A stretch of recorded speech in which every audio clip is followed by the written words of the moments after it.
জাতীয় থেকে আন্তর্জাতিক, প্রান্তিক, জনপদ থেকে নগর, চারপাশে এই মুহূর্তে যা যা ঘটছে তার সব কিছু নিয়ে আমাদের নিয়মিত আয়োজন এখন চারদিক। আপনাদের সঙ্গে আছি আমি নোমান আব্দুল্লাহ। আগরতলা অভিমুখে যুবদল, স্বেচ্ছাসেবক দল ও ছাত্রদলের লং মার্চের অগ্রভাগ পৌঁছেছে আখাউড়ায়। সেখানে অনুষ্ঠিত হচ্ছে সমাবেশ। লং মার্চের সবশেষ খবর জানাতে সরাসরি যুক্ত হয়েছেন সহকর্মী সিফাত শাহরিয়ার।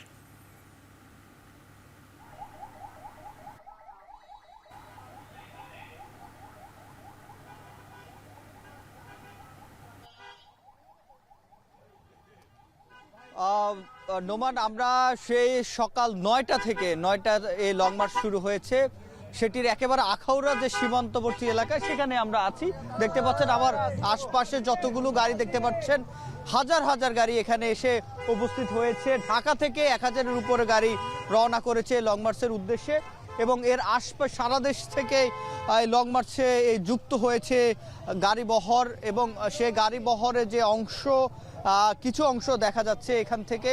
এবং এখানে আজকের যে উদ্দেশ্যে আসা বিদেশি আগ্রাসন, বিশেষ করে ভারতের যেই প্রোপাগান্ডা, মিথ্যাচার এবং বাংলাদেশের বিরুদ্ধে তাদের যে নানা রকম বৈষম্য, সেটির বিরুদ্ধে যে লং মার্চের সেটি অংশ হিসেবে এবং প্রতিবাদে আজকের এখানে যে লং মার্চ অনুষ্ঠিত হচ্ছে সেটি পৌঁছেছে ৪টার কিছু পরে, ৪:৩০টার আগে আগে অগ্রভাগ। এখন পর্যন্ত বেশিরভাগ অংশ এখন পর্যন্ত এখানে পৌঁছায়নি এবং আমরা যেটি দেখছি, মিছিল নিয়ে পায়ে হেঁটে ৩ থেকে ৪ কিলোমিটার দূর থেকে পায়ে হেঁটে লং মার্চে আখাউড়া স্থলবন্দর যে মাঠ রয়েছে সে অভিমুখে তারা যাত্রা করেছে এবং বিভিন্ন অঙ্গ সংগঠনের, অর্থাৎ এই যে বাংলাদেশের সহকারী হাইকমিশনে হামলা, বাংলাদেশের জাতীয় পতাকা অবমাননা ও সাম্প্রতিক দাঙ্গা বাঁধানোর যে ষড়যন্ত্রের প্রতিবাদ, সেই ষড়যন্ত্রের প্রতিবাদে আজকের এই যে তাদের যে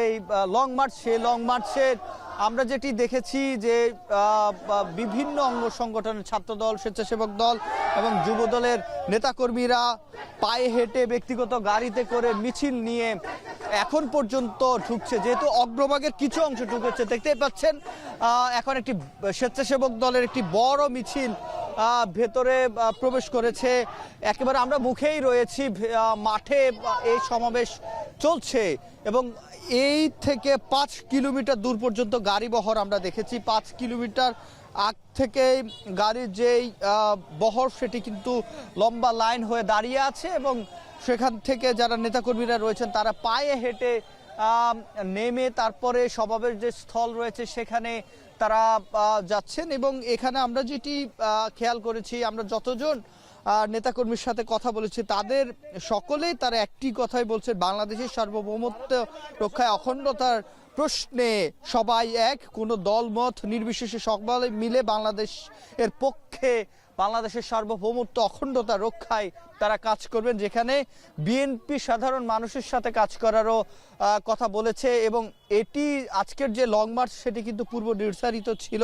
এর আগে ভারতে বাংলাদেশের যে হাই কমিশন সেখানে হামলার পরেই বাংলাদেশ নিন্দা জানিয়েছে এবং গত ১-২ দিন আগে আমরা যেটি দেখেছি, প্রধান উপদেষ্টা সকল দলের সাথে, সকল ধর্মের এবং ধর্মীয় যে যারা নেতা রয়েছে তাদের সাথে বসেছেন, সকলে একটি বিষয় এক হয়েছেন যে বাংলাদেশের সার্বভৌমত্ব রক্ষায়, স্বাধীনতা রক্ষায়, যেটি ৭১-এর রক্ত দিয়ে অর্জন করা হয়েছে সেটি রক্ষায় এবং ২৪-এর গণ অভ্যুত্থানের পর যে ফ্যাসিবাদ বিরোধী যে আন্দোলন হয়েছে এবং বাংলাদেশ থেকে ফ্যাসিবাদ বিতাড়িত হয়েছে সেটিকে ধরে রাখার জন্য, সেটি রক্ষায় সকলে একসাথে কাজ করবেন এবং একমত হয়েছেন এবং বাংলাদেশে যাতে আবারও ফ্যাসিবাদ ফিরে না আসে সেজন্য যত ধরনের ঐক্য দরকার, সেটি হিন্দু, মুসলিম, বৌদ্ধ, খ্রিস্টান নয়, শুধু বাংলাদেশি পরিচয়ে সকলে একসাথে হবে এবং বিএনপি সকলের সাথে কাজ করার যে অঙ্গীকার সেটি করেছেন, প্রত্যয় ব্যক্ত করেছেন। এর আগে ছাত্র দল, ছাত্র শিবির এবং অন্যান্য যে বৈষম্য বিরোধী ছাত্র আন্দোলন, বাম ঐক্যর যে দলগুলো রয়েছে সকলে মিলেই ছাত্র ঐক্য করেছে এবং যেহেতু বাংলাদেশের যে সচিব পর্যায়ে যে বৈঠকটি হয়েছে সেখানেও কিন্তু একেবারে স্পষ্ট কড়া বার্তা দিয়েছে বাংলাদেশের পক্ষ থেকে যে ভারতের কোনো আগ্রাসন তো মেনে নেওয়া হবেই না, বরং ভারতে অবস্থান নিয়ে যে শেখ হাসিনা যে বিদ্বেষমূলক বার্তা দিচ্ছে সে বিদ্বেষমূলক বক্তব্যকেও তারা বাংলাদেশ ঢাকা যে পছন্দ করছে না সেটি স্পষ্ট বার্তা দিচ্ছে। আজকের এই লং মার্চ আবারও প্রমাণ করে বাংলাদেশের মানুষ ঐক্যবদ্ধভাবে বাংলাদেশের স্বাধীনতা এবং সার্বভৌমত্ব অক্ষুণ্ণ রাখবে। তো এই ছিল নোমান আমার কাছে আখাউড়া স্থলবন্দর থেকে সবশেষ। আগরতলা অভিমুখে বিএনপির লং মার্চের সবশেষ খবর জানাচ্ছিলেন সহকর্মী সিফাত শাহরিয়ার। ভারতীয় ষড়যন্ত্রের বিরুদ্ধে পুলিশ দেশের জন্য প্রস্তুত আছে বলে জানিয়েছেন অবসরপ্রাপ্ত পুলিশ অফিসার্স কল্যাণ সমিতির ভারপ্রাপ্ত সভাপতি এম আকবর আলী। সকালে রাজধানীর রাজারবাগ পুলিশ লাইন গেট থেকে ভারতীয় আগ্রাসন ও অপপ্রচারের প্রতিবাদে পদযাত্রা শুরু হয়। এ সময় পুলিশের সাবেক আইজি আশরাফুল হুদা বলেন, দেশের প্রয়োজনে ৭১-এর মতো আবারও রক্ত দিয়ে প্রতিরোধ গড়ে তোলা হবে। পদযাত্রাটি রাজধানীর শান্তিনগর কাকরাইল মৎস্য ভবন সড়ক ঘুরে জাতীয় প্রেস ক্লাবে শেষ হয়। এরপর একটি প্রতিনিধি দল পররাষ্ট্র মন্ত্রণালয়ে প্রতিবাদ লিপি জমা দেয় সংগঠনটি। ভারতীয় গণমাধ্যমে অপপ্রচারের বিরুদ্ধে এর আগে সাবেক সেনা কর্মকর্তারাও প্রতিবাদ জানিয়েছিলেন।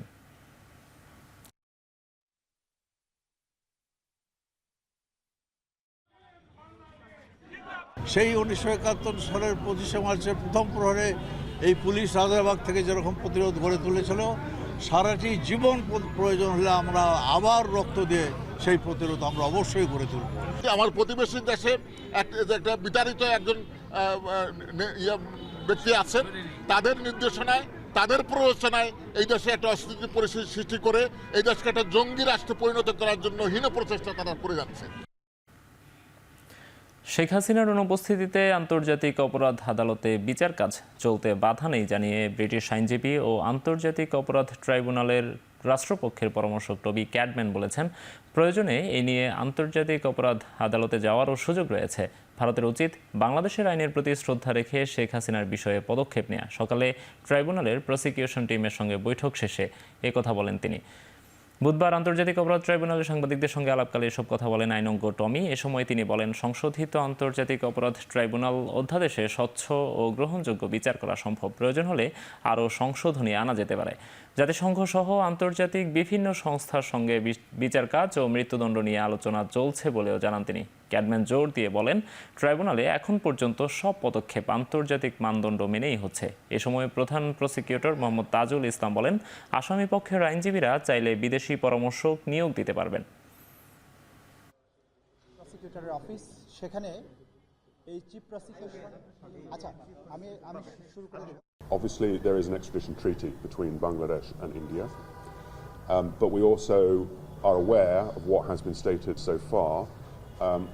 I don't want to prejudge what India is going to do, but of course it is the role of the Chief Prosecutor and this office to ensure that charges are brought, that an extradition request is made, and obviously if extradition is refused, we will have to then look upon whether she is tried in her absence or whether in fact we look to the International Criminal Court to provide assistance in trying her. অতীতে যে ভুলগুলো হয়েছে সেগুলো যাতে আর কখনো না হয় এবং ফ্রি ফেয়ার এবং ইম্পার্শিয়াল একটা ট্রায়াল যাতে হয়, আন্তর্জাতিক মহলের কাছে গ্রহণযোগ্য একটা বিচার হয়, সেই ব্যাপারে তিনি প্রসিকিউশন এজেন্সিকে তিনি অ্যাডভাইস করবেন। সমতলের সঙ্গে পার্বত্য এলাকার জনগণের ভেদাভেদ দূর করে ভ্রাতৃত্ব বজায় রাখার আহ্বান জানিয়েছেন প্রধান উপদেষ্টা ডক্টর মোহাম্মদ ইউনূস। আন্তর্জাতিক পর্বত দিবস উপলক্ষে রাজধানীর বেইলি রোডে পার্বত্য চট্টগ্রাম কমপ্লেক্সে আয়োজিত আলোচনা সভায় ভার্চুয়ালি যুক্ত হয়ে একথা বলেন প্রধান উপদেষ্টা। তিনি বলেন, অনিয়ম দেশের সব জায়গাতেই রয়েছে, তবে পার্বত্য এলাকায় একটু বেশি অনিয়ম হচ্ছে। পার্বত্য চট্টগ্রামে বনজ ও প্রাকৃতিক যে সম্ভার আছে তা দেশে আর কোথাও নেই। এটি দেশের সবচেয়ে উন্নত জায়গা হওয়ার কথা, অথচ হয়েছে এর বিপরীত, যা মানা যায় না। পার্বত্য এলাকা যেন পিছিয়ে না থাকে সেজন্য সংশ্লিষ্টদের কার্যকর পদক্ষেপ নেয়ার নির্দেশ দেন প্রধান উপদেষ্টা।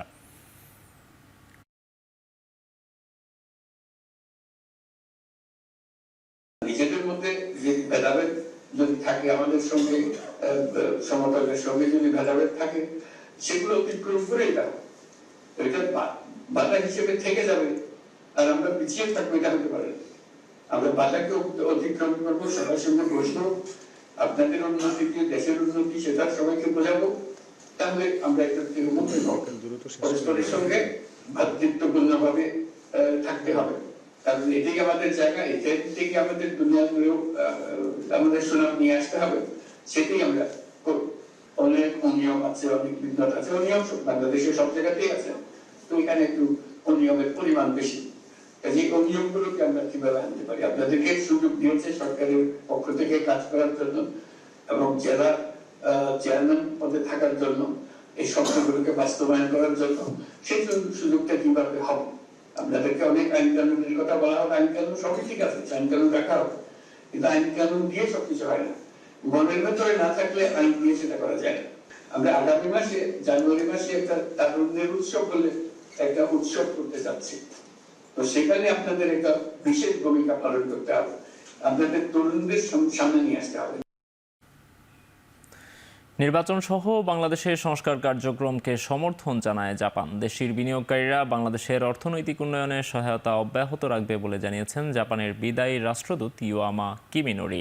রাষ্ট্রীয় অতিথি ভবন যমুনায় প্রধান উপদেষ্টা অধ্যাপক মোহাম্মদ ইউনুসের সঙ্গে বিদায়ী সাক্ষাৎকালে জাপানের বিদায়ী রাষ্ট্রদূত বলেন, জুলাই আগস্টের গণ অভ্যুত্থানের পর কোনো জাপানি কোম্পানি বাংলাদেশ থেকে সরে যায়নি, তারা বাংলাদেশেই থাকতে ইচ্ছুক। এ সময় প্রধান উপদেষ্টা বলেন, জাতিসংঘের তত্ত্বাবধানে রাখাইনের নিরাপদ অঞ্চল প্রতিষ্ঠা করতে হবে, যেখানে সংঘাত শেষ হয়ে গেলে বাস্তুচ্যুত রোহিঙ্গারা তাদের বাড়িতে ফিরে যাওয়ার আগে অস্থায়ীভাবে স্থানান্তরিত হতে পারেন।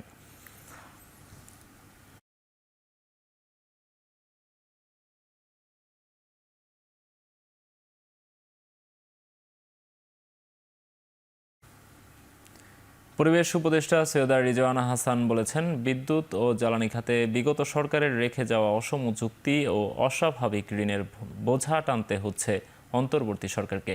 সকালে এনার্জি প্রসপারিটির কনফারেন্সে অংশ নিয়ে এই কথা বলেন তিনি। এ সময় তিনি আরও বলেন, জ্বালানি খাতকে সমৃদ্ধ করতে নানা উদ্যোগ নেওয়া হলেও স্বচ্ছতা সহ বিভিন্ন চ্যালেঞ্জের কারণে তা মুখ থুবড়ে পড়েছে। তবে টেকসই নবায়নযোগ্য জ্বালানি বাস্তবায়নে বর্তমান সরকারের পদক্ষেপ তুলে ধরেন তিনি। অনুষ্ঠানে বিদ্যুৎ ও জ্বালানি উপদেষ্টা বলেন, জ্বালানি খাতে আওয়ামী লীগ সরকার দুর্নীতির সুযোগ করে দিয়েছিল, তবে অন্তর্বর্তী সরকার দুর্নীতি রোধে কাজ করছে।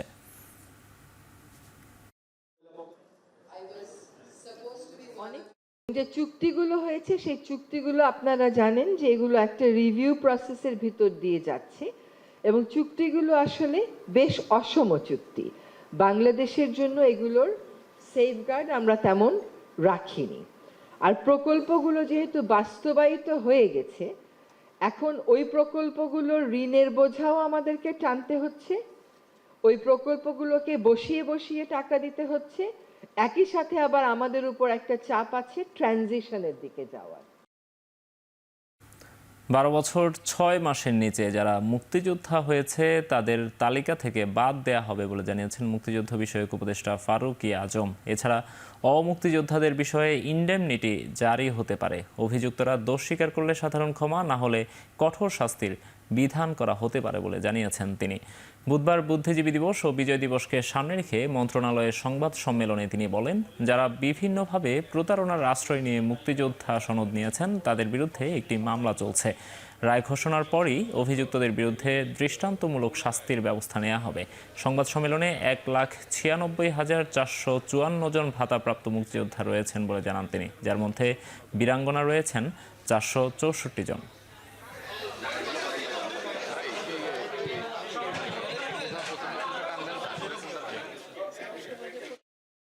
মুক্তিযোদ্ধা না হয়েও এখানে মুক্তিযোদ্ধা হিসাবে তারা তালিকাভুক্ত হয়েছে, গেজেটভুক্ত হয়েছে এবং সুবিধাদি গ্রহণ করছে। তাদের তো বাতিল করবই এবং এটার জন্য প্রয়োজনীয় সাজার জন্য আমরা ব্যবস্থা করব। বাস্তবকে অস্বীকার করে তো আমরা কিছুই করতে পারবো না। 50 বছর পূর্বে ঘটে যাওয়া একটা ঘটনা এখন কোথায় কে আছে না আছে, কার কাছ থেকে কী রকমের বাস্তব নথি পেয়ে আমরা এগুলি করব, এটা তো আমার মনে হয় অনেক বেশি দুরূহ কাজ হবে, দুরূহ বিষয় হবে। অর্থ উপদেষ্টা ডক্টর সালেহউদ্দিন আহমেদ বলেছেন, সব পণ্যের দাম একসাথে কমানো সম্ভব নয়, আর আলুর দাম নিয়ন্ত্রণ সরকারের জন্য অনেকটাই চ্যালেঞ্জিং।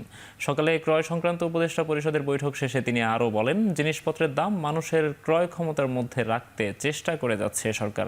কিছুদিন পরপরই আমদানি পণ্যের সরবরাহ ঠিক রাখতে বৈঠক করা হয়। অর্থ উপদেষ্টা বলেন, সব জিনিসের দাম একসাথে কমানো সম্ভব হয় না, মানুষকেও এটা মেনে নিতে হবে। আলুর দাম নিয়ে কিছু চ্যালেঞ্জ রয়েছে। ক্রয় সংক্রান্ত বৈঠকে তেল, মসুর ডাল, এলএনজি কেনার সিদ্ধান্ত হয়েছে, যার প্রভাব বাজারে পড়বে।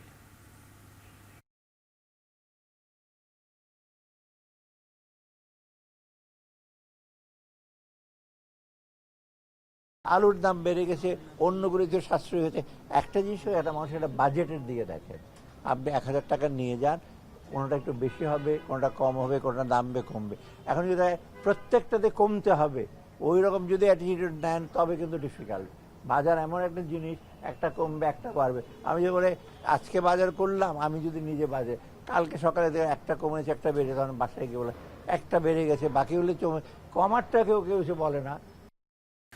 ইউরোপীয় ইউনিয়নের অর্থায়নে 3 মিলিয়ন ইউরো ট্যালেন্ট পার্টনারশিপ প্রকল্পের যাত্রা শুরু হলো। বুধবার বিকেলে আইএলওর সহযোগিতায় হোটেল ইন্টারকন্টিনেন্টালে এই প্রকল্পটির কার্যক্রম শুরু হয়। 3 বছরের এই প্রকল্প দেশের শ্রমিকের দক্ষতা বাড়ানো, অভিবাসন খরচ কমানো এবং বিদেশ যেতে ইচ্ছুকদের ইইউভুক্ত দেশে কাজের জন্য সুযোগ তৈরিতে কাজ করবে।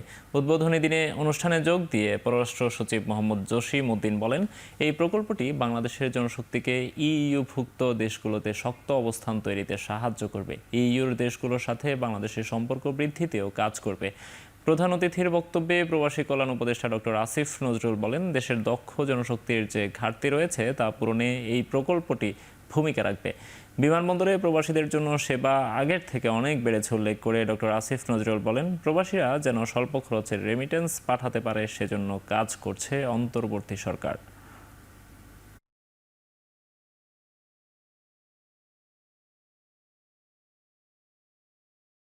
This partnership represents a pivotal moment in our effort to establish robust, sustainable migration governance, ensuring safe and regulated pathways for skills mobility from Bangladesh to the EU. Such initiatives are vital for the long-term benefit of both our nations and serve as a testament to the strength of international collaboration. Talent partnership প্রজেক্টের মূল কথা হচ্ছে বাংলাদেশে skilled labour force গড়ে তোলা। তো আমরা skilled workforce তৈরি করতে চাচ্ছি, যাতে ওনারা যখন ইউরোপিয়ান দেশগুলোর ডিমান্ড হচ্ছে স্কিলড ওয়ার্কফোর্সেস, ওনারা যখন ওখানে যাবে that would be safe migration এবং that would be very much what should I say মানে beneficial for their well being as well. জামায়াতে ইসলামীর আমির ডাক্তার শফিকুর রহমান বলেছেন, জুলাই আগস্ট বিপ্লবে জাতির বিরুদ্ধে তৎকালীন সরকার রীতিমতো যুদ্ধে নেমেছিল। দেশে ন্যায় বিচার প্রতিষ্ঠা করতে হলে সুষ্ঠু নির্বাচনের মাধ্যমে রাজনৈতিক সরকার গঠন করতে হবে। সকালে রাজধানীতে দলটির কেন্দ্রীয় মজলিসে শুরার বৈঠকে কথা বলেন তিনি।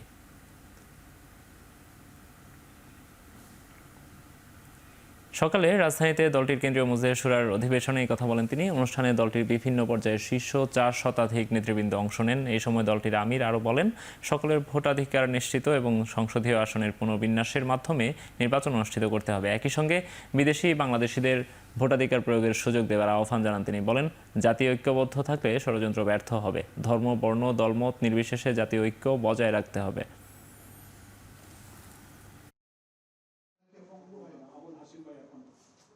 বিদেশের মাটিতে আন্দোলন করতে গিয়ে অনেকে জেল জুলুম হয়রানির শিকার হয়েছেন।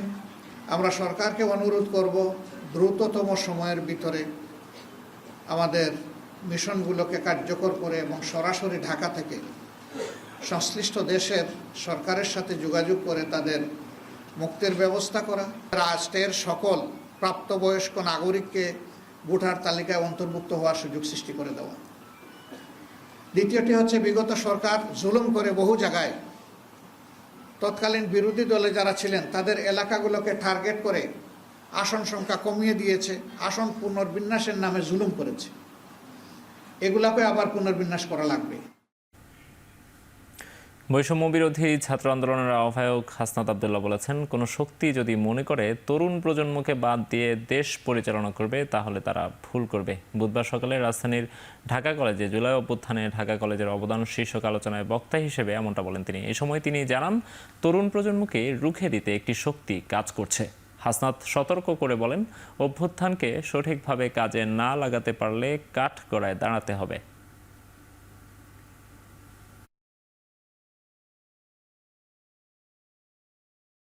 আমরা যদি এই বর্তমান সময়টাকে কাজে না লাগাতে পারি, তাহলে ভবিষ্যতের কাঠগড়ায় আমরা ঠিক ওই ধরনের অপরাধী হিসেবে বিবেচিত হব, যারা আজকে বর্তমানের কাঠগড়ায় যেভাবে আমরা অতীতকে আমরা অপরাধী হিসেবে বিবেচনা করছি।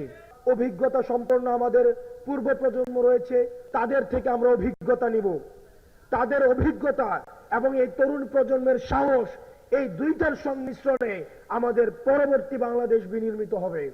কোন শক্তি যদি রাষ্ট্রীয় কাঠামোর মধ্য দিয়ে ক্ষমতার লোভে অন্ধ হয়ে গিয়ে তারা যদি মনে করে থাকে এই তরুণ প্রজন্মকে তারা মাইনাস করে দিয়ে নিজেরাই সংসদের দিকে যাত্রা করবে, তাহলে তারা সেটা ভুল ভাবছে। ভারতের সঙ্গে যে কোনো ইস্যুতে জাতীয় স্বার্থকে প্রাধান্য দেওয়া হবে বলে জানিয়েছেন স্থানীয় সরকার উপদেষ্টা আসিফ মাহমুদ সজীব ভুঁইয়া। দুপুরে কুমিল্লায় এক কর্মশালায় এই কথা বলেন তিনি। ভারতের সাথে এর আগে আমাদের যেই নতজানু পররাষ্ট্রনীতি ছিল, সেটা থেকে আমরা অন্তর্বর্তীকালীন সরকার সরে এসেছি এবং আমাদের পরবর্তী সম্পর্কটা চলমান থাকবে আমাদের ন্যাশনাল ইন্টারেস্ট, অর্থাৎ জাতীয় স্বার্থকে সামনে রেখেই। জাতীয় স্বার্থকে কম্প্রোমাইজ করে কোনো রিলেশনে আমরা ইন্টারন্যাশনাল রিলেশন আমরা বিশ্বাস করি না। 15 ডিসেম্বর থেকে প্রবাসীরা মেশিন রিডেবল পাসপোর্ট পাবেন, তবে অগ্রাধিকার দেওয়া হবে সৌদি আরব ও মালয়েশিয়া প্রবাসীদের। ফেসবুকে ভিডিও বার্তায় প্রবাসী কল্যাণ ও বৈদেশিক কর্মসংস্থান উপদেষ্টা ডক্টর আসিফ নজরুল এই কথা জানান। এই 15 ডিসেম্বর থেকে আপনারা MIP পাসপোর্ট পাওয়া শুরু করবেন এবং পরবর্তী 3 সপ্তাহ থেকে 4 সপ্তাহের মধ্যে প্রত্যেকে যারা আবেদন করেছেন MIP পাসপোর্ট পেয়ে যাবেন। তো প্রথম প্রায়োরিটি দেওয়া হচ্ছে সৌদি আরবে এবং মালয়েশিয়াতে আমাদের যে ভাই বোনরা আছেন ওনাদেরকে, এবং এরপর আপনার যেই সমস্ত কান্ট্রিতে ডিমান্ড বেশি তাদের ক্ষেত্রে একটু প্রায়োরিটি দিয়ে এই সমস্যাটা 3 থেকে 4 সপ্তাহের মধ্যে সমাধান করা হবে। গণপরিবহনে প্রতিবন্ধী ব্যক্তিদের আরও সুযোগ সুবিধা দিতে কাজ চলছে বলে জানিয়েছেন শ্রম উপদেষ্টা। অবসরপ্রাপ্ত brigadier general M Shakhawat Hossain সকালে আগারগাঁওয়ে ব্র্যাক ব্যাংকে আয়োজিত empower ability powering every ability শীর্ষক সম্মেলনে এই কথা বলেন তিনি। We have made a lot of progress and we must progress with everybody, nobody leaving behind. That should be our motto and that's what we are doing. In our country we are yet to probably introduce the public transport system for the disabled people, and this has been a demand for a long time. There are a lot of disabled people who are contributing more than the able person. We have some fund. I'll look into it. I have not yet time to sit down and look exactly what we have and what are the purpose of those funds. I only know because we are running around to some of the labor problem, particularly around garment. কুড়িগ্রামে truck চাপায় অটোরিকশার 3 যাত্রী নিহত হয়েছেন। নিহত সবাই একই পরিবারের, আহত হয়েছেন আরও 2 জন। সকালে সোনাহাট স্থলবন্দর ভুরুঙ্গামারি সড়কের ঘুন্টিঘর এলাকায় এই দুর্ঘটনা ঘটে। পুলিশ জানায় সোনাহাট থেকে 5 জন যাত্রী নিয়ে একটি অটোরিকশা ভুরুঙ্গামারি উপজেলা সদরের দিকে যাচ্ছিল। এ সময় বিপরীত দিক থেকে আসা একটি ট্রাক অটোরিকশাকে চাপা দেয়। এতে ঘটনাস্থলেই প্রাণ যায় 2 জনের।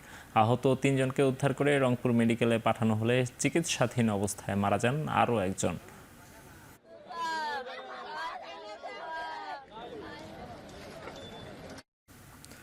লক্ষ্মীপুরে ফিলিং স্টেশনে গ্যাস নেওয়ার সময় বাসের সিলিন্ডার বিস্ফোরণে 2 চালকসহ 3 জন নিহত হয়েছেন, আহত হয়েছেন আরও 3 জন। পুলিশ জানায় ভোরে পৌর শহরের গ্রিন লিফ ফিলিং স্টেশনে আল মাদিনা নামের একটি বাস গ্যাস নেওয়ার সময় সিলিন্ডার বিস্ফোরণ ঘটে। মুহূর্তে ধোঁয়ায় আচ্ছন্ন হয়ে পড়ে চারপাশ। মারাত্মক ক্ষতিগ্রস্ত হয় যাত্রীবাহী সহ অন্তত 2টি বাস। ঘটনাস্থলে মারা যান বাসের 2 চালক ও 1 জন যাত্রী। আহত হন আরও অন্তত 3 জন। খবর পেয়ে ঘটনাস্থলে পৌঁছে আহতদের উদ্ধার করে বিভিন্ন হাসপাতালে ভর্তি করে ফায়ার সার্ভিস। এর আগে গেল 14 অক্টোবর একই ফিলিং স্টেশনে অন্য একটি বাসের সিলিন্ডার বিস্ফোরণে 3 জন মারা যায়, আহত হয় আরও 9 জন। আর্মি এভিয়েশন বেসিক কোর্স 13-এর ব্রেভেট ও সার্টিফিকেট প্রদান অনুষ্ঠান হয়েছে ঢাকা ক্যান্টনমেন্টে। 1978 সালের 1 জানুয়ারি প্রতিষ্ঠার পর থেকে তরুণ সামরিক কর্মকর্তাদের উড্ডয়ন প্রশিক্ষণ পরিচালনা করে আসছে আর্মি এভিয়েশন গ্রুপ। সকালে ঢাকা ক্যান্টনমেন্টে সেনাপ্রধানের উপস্থিতিতে ব্রেভেট ও সার্টিফিকেট হস্তান্তর করা হয়। প্রথম পর্বে 3 মাসের তাত্ত্বিক কোর্স, পরে কানাডার নির্মিত ডায়মন্ড DA-40 MG বিমানে 35 ঘন্টা উড্ডয়ন শেষে সফলভাবে প্রশিক্ষণ সম্পন্ন করেন প্রশিক্ষণার্থীরা। পরবর্তীতে 7 জনকে একই বিমানের উপর, 5 জনকে তুরস্কের তৈরি আনম্যান্ড এরিয়াল ভেহিকেলের উপর ও 12 জনকে যুক্তরাষ্ট্রের তৈরি বেল হেলিকপ্টারের উপর বিভিন্ন মেয়াদে ধারাবাহিকভাবে প্রশিক্ষণ দেওয়া হয়। এই কোর্সে ফিক্সড উইংয়ে লেফটেন্যান্ট আদনান রাকিব, রোটারি উইংয়ে ক্যাপ্টেন আবদুল্লাহ আল হাসিব এবং এসি ও UAV রেজিমেন্টে শ্রেষ্ঠ বৈমানিক হওয়ার গৌরব অর্জন করেন ক্যাপ্টেন ফাহিম আল জামান।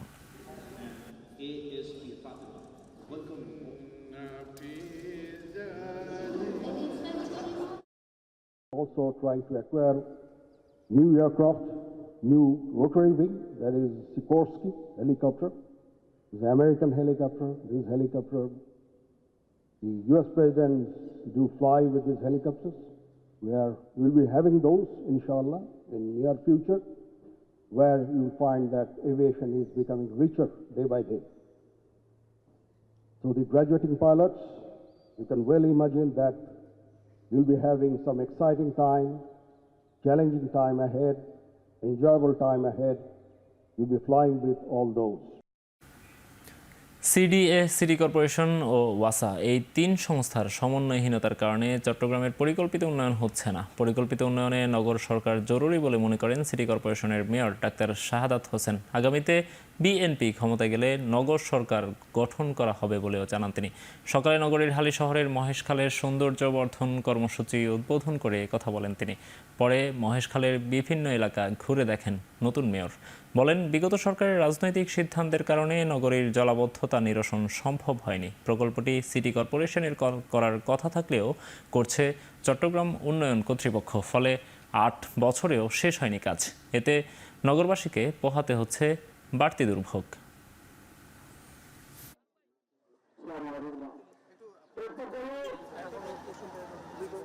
রাজনৈতিক কারণে গিয়ে বিভিন্নভাবে সিটি কর্পোরেশনকে বাইপাস করে সেটা সিডিএ করেছে এবং সিডিএ সেটা স্টার্ট করেছে 16 সালে গত সরকারের আমলে এবং সেটা এখনো পর্যন্ত কাজ শেষ হয়নি। সেটা শেষ হবে 2024 সালে, 26 সালে। তো 26 সালে যখন শেষ হবে তখন আমরা ফাইনালি আমরা বুঝতে পারবো জলাবদ্ধতার কী পরিমাণ সুফল জনগণ পাচ্ছে। Clean city, green city, healthy city করব। তো গ্রিন সিটির আওতায় আমরা এই খালের 2 পারে একটা গ্রিন বিউজ থাকবে, ওয়াকওয়ে থাকবে।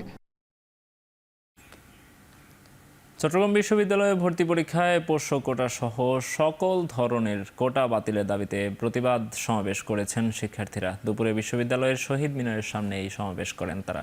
বিশ্ববিদ্যালয়ের শিক্ষক, কর্মকর্তা ও কর্মচারীরা পিছিয়ে পড়া কোনো গোষ্ঠী নয়, ফলে তাদের সন্তানদের পোষ্য কোটার ভিত্তিতে বিশ্ববিদ্যালয়ে ভর্তি করা অযৌক্তিক বলে দাবি করেন শিক্ষার্থীরা।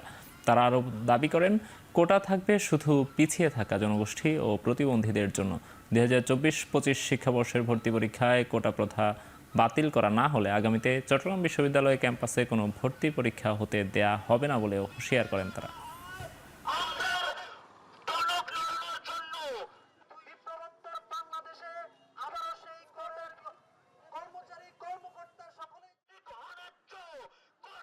চব্বিশ 25 সেশনের ভর্তি পরীক্ষা রয়েছে। শুধু ফি কমানো না, যত ধরনের অযৌক্তিক পরিকল্পনা রয়েছে সব কিছুকে আমাদের দাবি অনুসারে সংস্কার করতে হবে। এই মুহূর্তে এসে আমাদের শুনতে হচ্ছে যে আমাদের আগের যে কোটা পদ্ধতি ছিল বিশ্ববিদ্যালয়তে সেইগুলো এখনো বিদ্যমান থাকবে, যেটা আমাদের জন্য, শুধু আমাদের জন্য না, এই বিশ্ববিদ্যালয় এই দেশের প্রত্যেকটা জনগণের জন্য এটা লজ্জাজনক। বাশার আল আসাদ সরকার পতনের পেছনে যুক্তরাষ্ট্র, ইসরায়েল ও এক প্রতিবেশী রাষ্ট্রের হাত ছিল, যার প্রমাণ রয়েছে ইরানের কাছে। বুধবার এমন অভিযোগ করেছেন ইরানের সর্বোচ্চ ধর্মীয় নেতা আয়াতুল্লাহ খামেনি, যদিও প্রতিবেশী রাষ্ট্রের নাম উল্লেখ করেননি তিনি। এদিকে আসাদ সরকারের পতনের পর 2 দিনে সিরিয়ায় প্রায় 500 স্থাপনা লক্ষ্য করে হামলা চালিয়েছে ইসরায়েল। এর মধ্যে রয়েছে 15টি নৌঘাঁটি আর অস্ত্রের গুদাম। প্রধানমন্ত্রী বেনিয়ামিন নেতানিয়াহু বলেছেন, সিরিয়ার নতুন নেতৃত্বে ইরানের প্রভাব থাকলে কঠোর পদক্ষেপ নেওয়া হবে। দেশটির প্রতিরক্ষা মন্ত্রণালয় জানায়, সিরিয়ার দক্ষিণাঞ্চলেও অকার্যকর প্রতিরক্ষা জোন তৈরি করে রাখবে আইডিএফ। সিরিয়ার উত্তরাঞ্চলে কুর্দি নিয়ন্ত্রিত সামরিক স্থাপনায় হামলা করেছে তুরস্ক। 50 বছরের স্বৈরশাসনের পতনের পর উচ্ছ্বাসের মধ্যেই সিরিয়ায় অন্তর্বর্তী সরকারের দায়িত্ব নিয়েছেন মোহাম্মদ আল বশির। দেশের মানুষকে শান্ত থাকার আহ্বান জানিয়ে তিনি বলেন, আসাদ সরকারের আমলে সবকিছুই পুনর্গঠন করা হবে।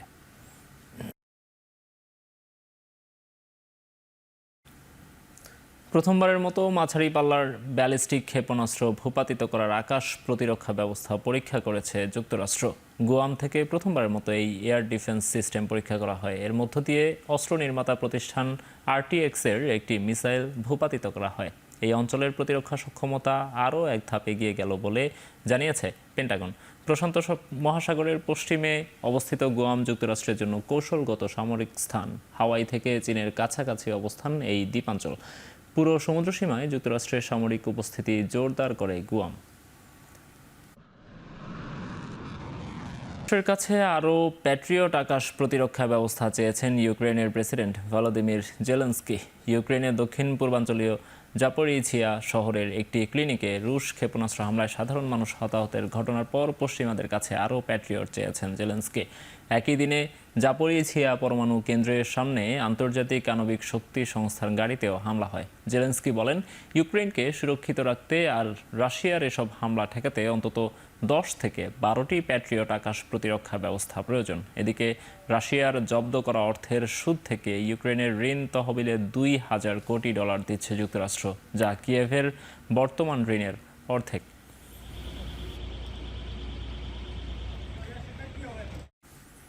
সামরিক আইন জারির ঘোষণা তদন্তে দক্ষিণ কোরিয়ার প্রেসিডেন্ট অফিসে অভিযান চালিয়েছে পুলিশ। এই ঘটনায় গ্রেফতার করা হয় সিওল মেট্রোপলিটন পুলিশের প্রধান ও দেশটির সাবেক প্রতিরক্ষা মন্ত্রীকে।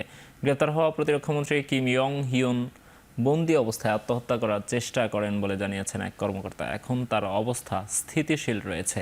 এরই মধ্যে প্রেসিডেন্ট ইয়ন সুক ইয়োল সহ বেশ কয়েকজন সরকারি কর্মকর্তার উপর নিষেধাজ্ঞা আরোপ করা হয়েছে।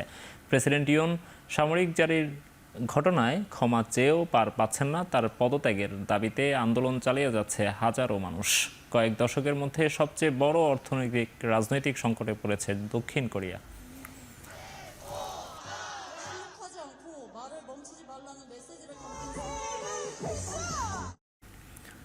নিজেদের সর্বাধিক বিক্রিত বিমান 737 ম্যাক্স আবারও তৈরি করতে যাচ্ছে বিশ্বের বৃহত্তম বিমান নির্মাতা প্রতিষ্ঠান বোয়িং। প্রতিষ্ঠানের 3000 কর্মী 7 সপ্তাহের বিক্ষোভে অনেকটাই পিছিয়ে পড়েছিল বোয়িং। কর্তৃপক্ষ জানায়, বিশ্বে আকাশপথে ভ্রমণের চাহিদা বাড়ায় নতুন করে 4200 বিমানের ক্রয়াদেশ পেয়েছে বোয়িং। 737 ম্যাক্স মডেলের বিমান তৈরি শুরু হবে আগামী মাসে অন্তত 56টি বিমান তৈরির লক্ষ্য রয়েছে বোয়িংয়ের। করোনা মহামারী, দুটি ভয়াবহ বিমান দুর্ঘটনা, যন্ত্রাংশ সরবরাহ সংকট, নিরাপত্তা ইস্যু আর নীতি নির্ধারণী পর্যায়ে নানা বিধিনিষেধে কার্যক্রমে প্রায় স্থবিরতা চলে এসেছিল যুক্তরাষ্ট্রের বৃহত্তম এই বিমান নির্মাতা প্রতিষ্ঠানের।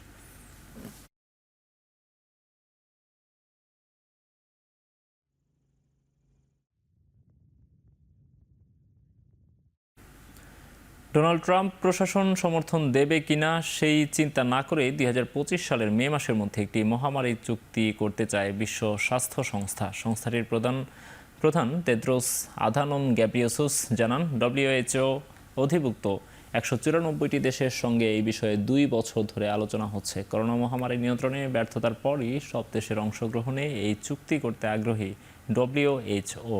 যদিও ভবিষ্যতে ট্রাম্প প্রশাসনের কাছ থেকে কতটুকু সহযোগিতা পাবেন তা নিয়ে শঙ্কায় বিশ্ব স্বাস্থ্য সংস্থার মহাসচিব।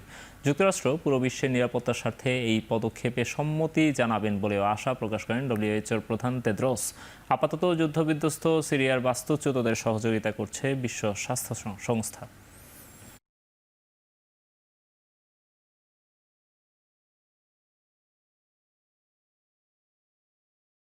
প্রথমবার আয়োজিত আসরে তরুণদের পারফরমেন্সে মুগ্ধ সাবেক প্রধান নির্বাচক মিনহাজুল আবেদিন নান্নু। নতুন খেলোয়াড় তৈরিতে ভূমিকা রাখবে এই টুর্নামেন্ট, এমনই প্রত্যাশা তার। এদিকে প্রথম দিনে ঝোড়ো সেঞ্চুরি হাঁকানো জিসান আলম এমন আয়োজনের জন্য কৃতজ্ঞতা জানালেন বিসিবির প্রতি। প্লেয়ারদের মাঠের পারফরমেন্স, ম্যাচের স্ট্যান্ডার্ড যদি একটা ভালো পর্যায়ে থাকে, দর্শক কিন্তু অটোমেটিক আসবে। আর এখানে আবার লাইভ টেলিকাস্ট হচ্ছে।